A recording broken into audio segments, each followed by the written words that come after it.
schools identify who needs help learning English? Let's find out.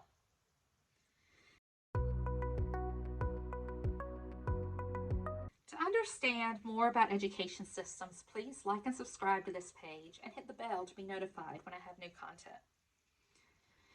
Did you know that identifying English language learners, or ELLs, actually begins with a survey?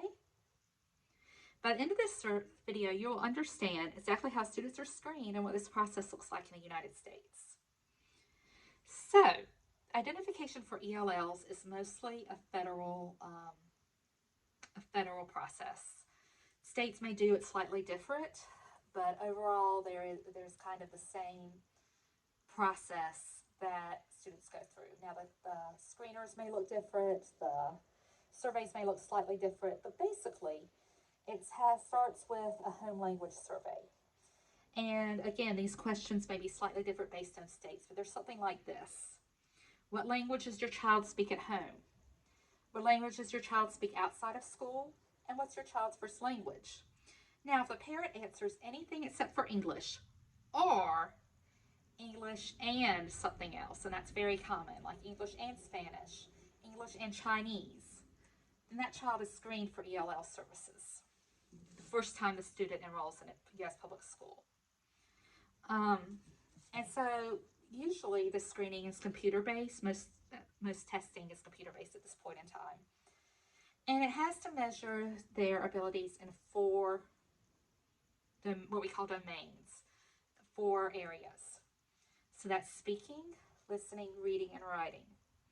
In South Carolina and in most states, this is called the WIDA screener. WIDA is a test that is an English proficiency test, and they have like a placement test, a screener. But other states may use other things. Most states use WIDA, and this is done in the computer. So this test gives a score in each domain, and for listening, reading, speaking, writing, and based on that, it gives what's called a composite score. And again, each state has different guidelines, but that score determines if the child needs English as a second language services or not. So if the child scores below a certain number or a certain score, then that child is classified as an ELL and begins services. Sometimes students do not need services. They are found to be doing so well in English they don't need services, and that's fine.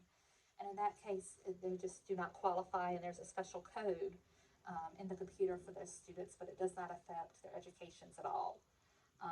They don't receive services. So this home language survey is then, and the test results are ideally placed in the student's permanent folder. And if that student goes to another school, then they have those test results, and they know that that student either needs ESL services or they do not. So are you interested in finding out more about reading in English? Click the link in the description for my webpage that has some information and some services that I offer. I would love to talk to you about ways to help your child, or if you're a teacher, professional development options or things that are going on at your school. I would love to chat with you. I also have a new book for middle school struggling readers, so that link also goes to that as well if you're interested in that. All right, if you found this video helpful, give it a thumbs up, share it with a friend, and comment below with any questions. My name is Emily Sherwood, and I'm here to help you understand the world of education. Until next time, keep learning and stay curious.